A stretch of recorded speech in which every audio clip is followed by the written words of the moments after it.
عرض کریں گے مالک اس لیے کہ ہمیں امید تھی کہ تو معاف بھی کر دے گا، رحمت بھی فرمائے گا. کیا بات ہے، بے شک. اس معافی کی امید پر دل کرتا تھا تو ملے. حضور فرماتے ہیں پھر رب فرمائے گا مجھ پر واجب ہے، میں نے اپنے کرم سے واجب کر لیا ہے کہ آج تمہیں جنت عطا. کیا بات ہے، بے شک بے شک. یہ جو ملاقات ہے نا، ملاقات کہ وہ ملیں گے، ان سے ملاقات ہو. عمر بیت گئی نا نام جپتے، عمر بیت گئی نا تذکرہ کرتے. ہم سے بھی لوگ پوچھتے ہیں کیا کمائی کی، کیا زندگی میں حاصل کیا، تو ہم کہتے ہیں شرق سے غرب تک، ملک کے ایک کونے سے لے کر دوسرے کونے تک مدینے والے کی بات کی، حضور کا ذکر کیا. نبی پاک میں اپنی حیاتی تو قربان تھی، وہاں ساری محمد محمد پگیدے گزر گئی ساری. یہ اعزاز ہے، یہ کرم ہے. اب کیا ہوتا ہے، گناہگار لوگ اتنا بڑا دعویٰ تو نہیں کر سکتے، لیکن دل تو چاہتا ہے کہ چلو جس کا نام لیا ہے اس کی کبھی زیارت ہو، کبھی ملاقات بھی ہو، کبھی نظر کرم بھی ہو. کسی نے اپنے محبوب سے کہا تھا کہ ذرا ایک نظر مجھ پہ بھی کیجیے، تو قریب بیٹھے ایک شخص نے کہا یار تو نے بڑا دعویٰ کیا ہے، جو محبوب ہوتے ہیں ان کو تکلیف نہیں دیتے، تو کہتا ہے پورا چہرہ ہی تیری طرف پھیرے. پھر اس نے اس درویش سے پوچھا کہ میں بھلا میں کیا کروں، میرا دل تو میرا بھی کرتا ہے. چلو یہ تو آپ کی بات ٹھیک ہے کہ اب میں محبوب سے کہوں کہ اتنی تکلیف کرے کہ میری طرف پورا رخ پھیرے، ٹھیک نہیں. تو پھر بتائیں میں کیا کروں. تو اس نے کہا ان راہوں میں کھڑا ہو جا جن راہوں کی طرف وہ کریم دیکھتا ہے. چلو اسی با کردار کو دیکھتے دیکھتے بیچ میں تیرے اوپر بھی نظر، مجھ پہ محشر میں نصیر ان کی نظر پڑ ہی گئی. مجھ پہ محشر میں نصیر ان کی نظر، اوئے ہوئے اللہ کرے آپ کو بھی وہ لطف آئے جو مجھے آ رہا. کہتے مجھ پہ محشر میں نصیر ان کی نظر. یہ انتہائی عاجزی ہے کہنے والے کی. اس نے بالکل اپنے آپ کو ختم کر کے کہا کہ میں قابل تو نہیں تھا، اور میں پھر تکلیف دیتا کہ میری طرف دیکھیں، اسپیشل میرے لیے وقت نکالیں. پر کرم یہ ہوا کہ مجھ پہ محشر میں نصیر ان کی نظر پڑ ہی گئی. کہنے والے اسے کہتے ہیں خدا کا کرنا، کہنے والے اسے کہتے ہیں خدا کا کرنا. اللہ نے کیا کہ نظر مجھ پر پڑ ہی گئی، اور جب پھر پڑ گئی تو تیری ایک نظر کا کمال ہے اور میری زندگی کا سوال ہے. بس جب پڑ گئی تو سو پھر پڑ گئی. موت سے وہ بندہ کبھی نہیں ڈرتا جسے ملاقات کا شوق ہو. ملنا چاہے داتا علی اجمیری سے اور موت سے ڈرے، ملنا چاہے حضرت غوث پاک جیلانی سے اور پھر موت سے ڈرے. زندگی گزری ہو علی علی کر دے پھر موت سے ڈرے. عمر بھر سیدنا عثمان غنی کی سخاوت کی بات کی ہو اور پھر جنت میں جا کے ان سے ملنے کا شوق پیدا نہ کرے. ساری زندگی سیدنا فاروق کا عدل بیان کیا ہو، ساری زندگی ان کے انصاف کا تذکرہ کیا ہو، پوری امت کو بتایا ہو کہ اگر جینا چاہتے ہو تو عمر کے رستوں پر چلو، اور پھر یہ موت سے ڈرے اور مر کے جناب فاروق اعظم کی زیارت کو پسند نہ کرے. جسے صدیق کی وفائیں یاد ہو، جنہیں جناب ابو بکر صدیق کا عشق یاد ہو، وہ پھر ان کی زیارت نہ کرنا چاہے اور ساری عمر حضور کی ناز پڑی. مانا نہیں آتا تھا پھر بھی کہا بلغ العلا بکمالہ کشف الدجا بجمالہ حسنت جمیع خصالہ صلو علیہ وآلہ. سے نہیں ترجمہ آتا تھا پر جب بھی وہ پڑھتا تھا یہ بھی جھومتا تھا. مولا یصلی وسلم دائماً. میں آپ کو بتاتا ہوں توتلا آدمی، توتلا اور دیوانہ مجذوب بیچارہ، سمجھ نہیں، توتلا بولنا بھی ٹھیک نہیں آتا.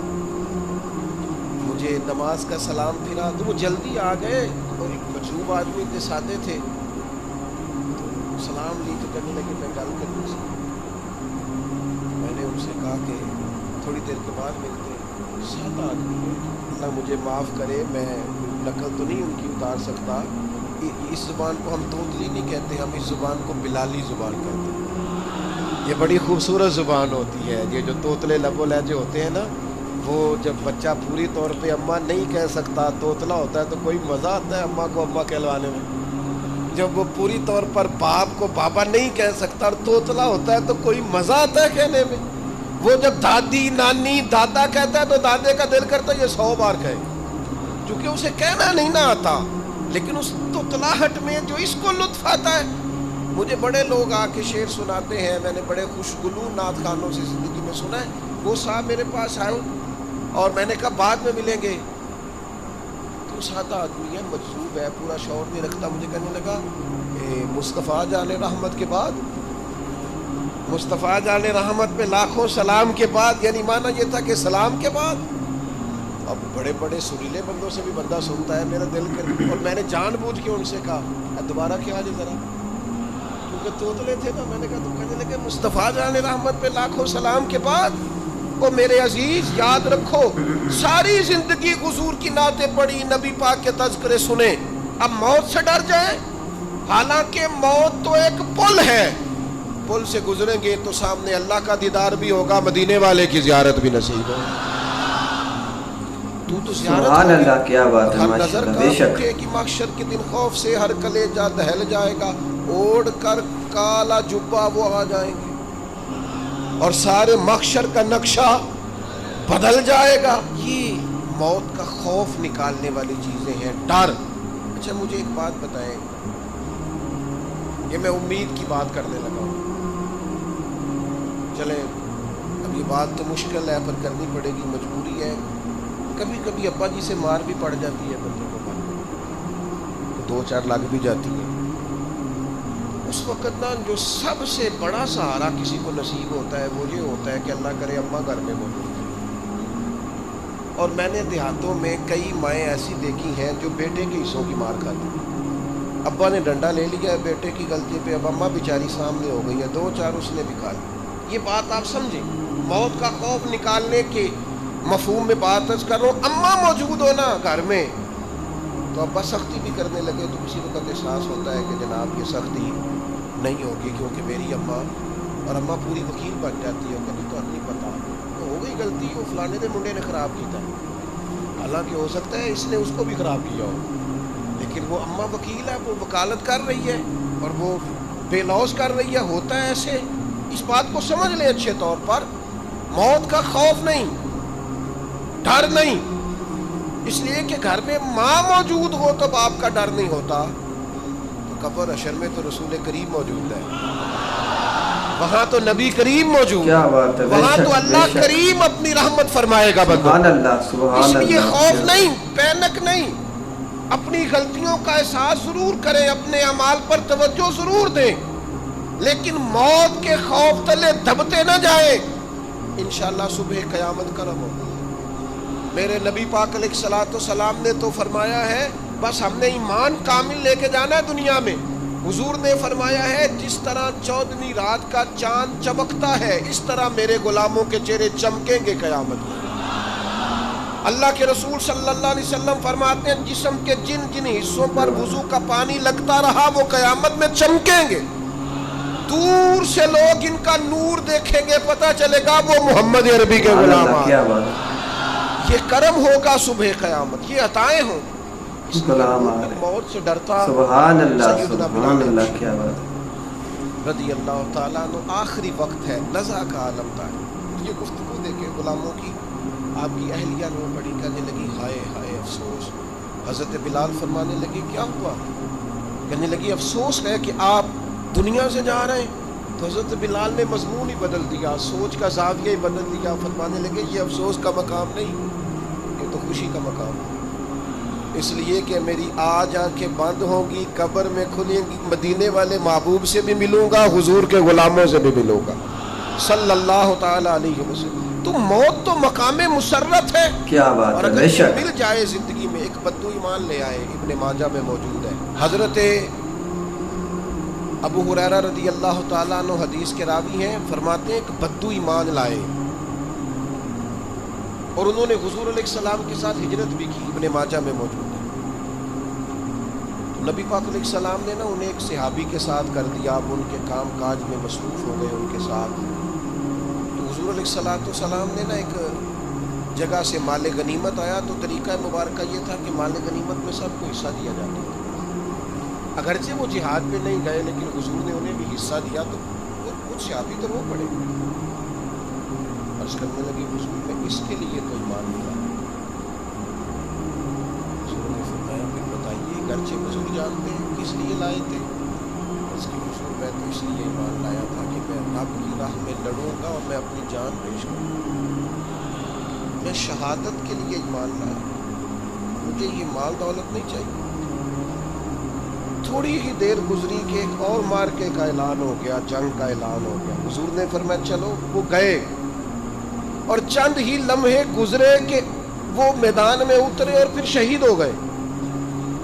صحابہ کرام ان کی مقدس لاش مبارک کو اٹھا کے محبوب کے قدموں میں لائے تو نبی کریم نے کیا خوبصورت بات ارشاد فرمائی. حضور فرمانے لگے دیکھو اس نے اللہ کی تصدیق کی ہے تو رب نے بھی اس کی تصدیق فرما دی. اور پھر یہ دو جملے محبوب کہتے کہتے اٹھے. کیا بات ہے, کیا بات ہے. جبہ مبارک اتارا اور اتار کے فرمایا اس بندے کو نہ اس جبے میں کفن دے, اس میں اسے کفن دو, اس لیے کہ تو شہادت کے لیے ایمان لایا, موت کی آنکھوں میں آنکھیں ڈال کے جیا, اپنی زندگی کمزور نہ گزار. مسلمانوں پہ کافر کا روب طاری ہو گیا ہے. ایک تو ہوتا ہے نا کہ کوئی مدد کرنا, کوئی آگے بڑھنا, فلسطین کا نام تک نہیں لے رہے حکمران زبان سے, ذکر تک نہیں کر رہے, چینل ذکر نہیں کر رہے. اتنا روب, اتنا کفر کا خوف, صرف اس لیے کہ ہمیں موت کا ڈر ہے, مر جائیں گے تو بستر پہ نہیں مریں گے, بیماریوں سے نہیں مر جاتے لوگ. خدا کے بندو اپنی زندگی میں اتنا خوف اگر موت کا پیدا کر لو گے. حضرت سعید ابن جبیر رضی اللہ تعالیٰ عنہ بہت بڑے فقیہ تھے. حجاج بن یوسف نے بلایا اور کہنے لگا میں تمہیں موت دینے لگا ہوں, مار دوں گا تمہیں. بڑا ظالم آدمی تھا, بڑے لوگ اس نے قتل کیے. تو حضرت سعید رضی اللہ تعالیٰ عنہ مسکرا پڑے اور غصے میں آیا, کہنے لگا کیوں ہنستے ہو. فرمانے لگے تو بڑا بیوقوف ہے, تجھے کس نے کہا زندگی اور موت تیرے ہاتھ میں, یہ تو تب آئے گی جب میرا رب چاہے. کہنے لگا لے جاؤ ان کو اور جا کے قتل کر دو. تو وہ جب جلاد لے جا رہے تھے تو آپ اور کھل کے مسکرائے, ہنسے. یہ آپ کی طاقت ہے کہ موت کو دیکھ کے مسکراہٹ ہو, لبوں پہ تبسم, رقصہ ہو, مسکرائے. جب آپ مسکرا رہے تھے تو اس کو اور غصہ ہے, واپس بلایا. کہنے لگا مسکراتے کیوں ہو. فرمانے لگے تیری جرت پہ مسکرا اور اس بات پہ مسکرا رہا ہوں کہ رب کتنا بے نیاز ہے, تیرے جیسے لوگوں کو بھی مہلت دے رکھی ہے, کتنا بے نیاز ہے, تیرے جیسے لوگوں کو مہلت. اور مجھ سے کہنے لگا میرے سامنے قتل کرو. حضرت سعید ابن جبیر رضی اللہ تعالیٰ عنہ نے منہ کعبے کی طرف کر کے پڑھنا شروع کیا. وجهي فطر السماوات والارض حنیفا وما انا من المشرکین. آپ یہ پڑھ رہے تھے تو کہنے لگا اس کا منہ کعبے سے پھیر دو. کعبے سے منہ پھیرا تو آپ فرمانے لگے تو بڑا ہی بیوقوف ہے, میرا رب کو صرف کعبے کی طرف مقید ہے. وَلِلَّهِ الْمَشْرِقُ وَالْمَغْرِبُ فَأَيْنَمَا تُوَلُّوا فَثَمَّ وَجْهُ اللَّهِ. چہرہ پھیر دیا جب اس نے تو آپ فرمانے لگے مشرق بھی اللہ کا, مغرب بھی اللہ کا.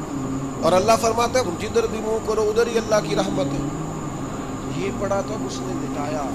اور جب وہ آپ کو قتل کر رہا تھا تو حضرت سعید ابن جبیر کی زوردار آواز ہوگی, فرمایا یاد رکھنا مجھے اسی طرح قتل کرنا جس طرح تم خود قیامت میں قتل ہونا پسند کرتے.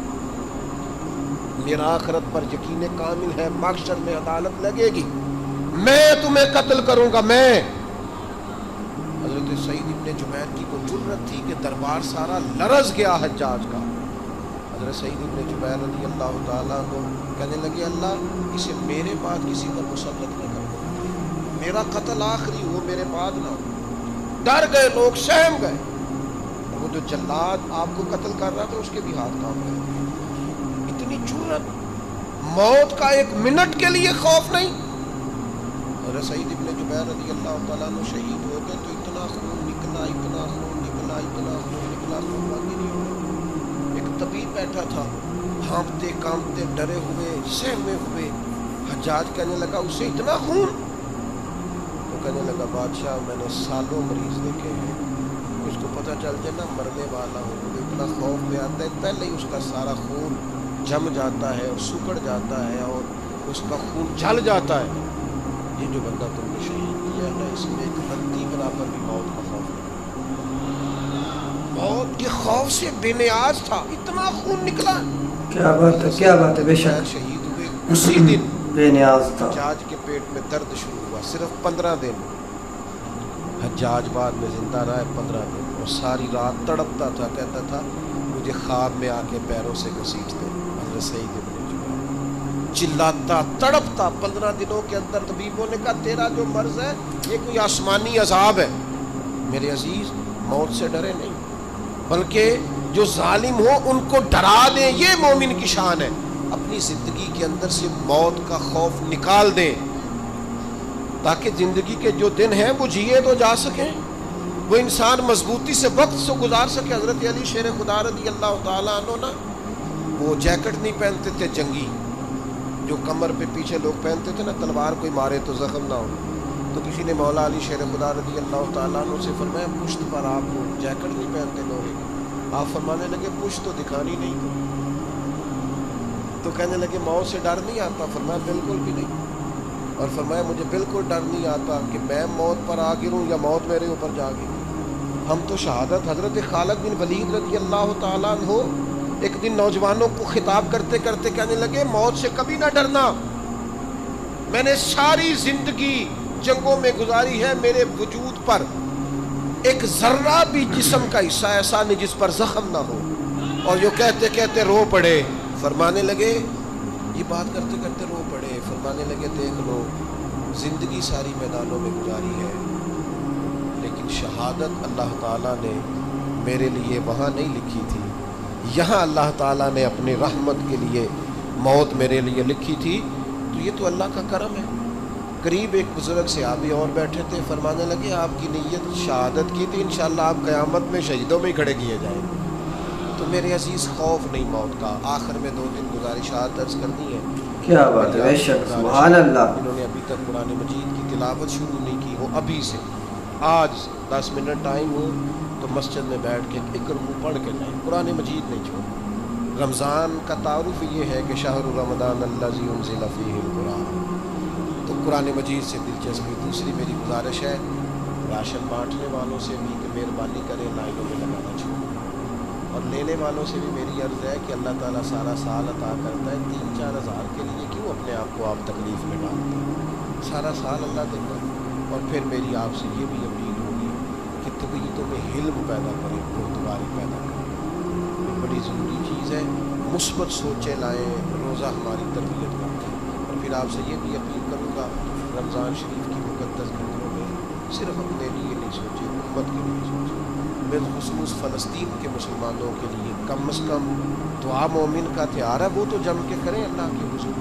جی پھر آپ کو یہ پیر اجمیر رضا قادری کا ماشاءاللہ بہت ہی پیارا اور کمال کا بیان اپنے پیارے انداز میں کر رہے تھے، ماشاءاللہ آپ کو یہ کیسا لگا؟ اگر اچھا لگا ہے تو ایسے ہی بیان کو دیکھنے کے لیے ہمارے چینل کو اسلامک ویڈیو کو ریئیکشن ویڈیو کو سبسکرائب لازمی کر لیجیے۔ اگر ویڈیو بنانے میں محنت بہت زیادہ لگتی ہے اور ڈیلی پوسٹ پر اپنی ویڈیو اپلوڈ کرتا ہوں، اور اگر آپ نے چینل کو سبسکرائب کیا ہوگا اور بیل آئکن آل کر کے دبایا ہوگا، جب میں اپنی ویڈیو کو اپلوڈ کروں گا سب سے پہلے اس کا نوٹیفیکیشن آپ کو ملے گا۔ اور اپنے دوستوں کو شیئر لازمی کر لیے کہ انہوں کو بھی یہ سننے کا موقع ملے، اور انسان کو انفارمیشن ملتی رہتی ہے دین کے معاملے میں۔ اور جیسے کہ وہ پیر رضا قادری بتا رہے تھے کہ اللہ پاک پر انسان کا کامل یقین ہو تو انسان کی دنیا اور آخرت دونوں سمجھ جاتی ہے، اور انسان کا یقین ہی ہوتا ہے اللہ پاک کے آخرت پر، فرشتوں پر، الہامی کتابوں پر، اور موت سے تو موت ایک نہ ایک دن سب کو آنی ہے، وہ ڈرنا کیا اس موت سے۔ اور باقی آپ کو یہ ویڈیو اچھی لگی، ایسی ویڈیو کو دیکھنے کے لیے ہمارے چینل کو سبسکرائب کر لیجیے گا۔ ایسی اور نیو ویڈیو ملتے ہیں، دعا میں یاد رکھنا۔ اللہ حافظ۔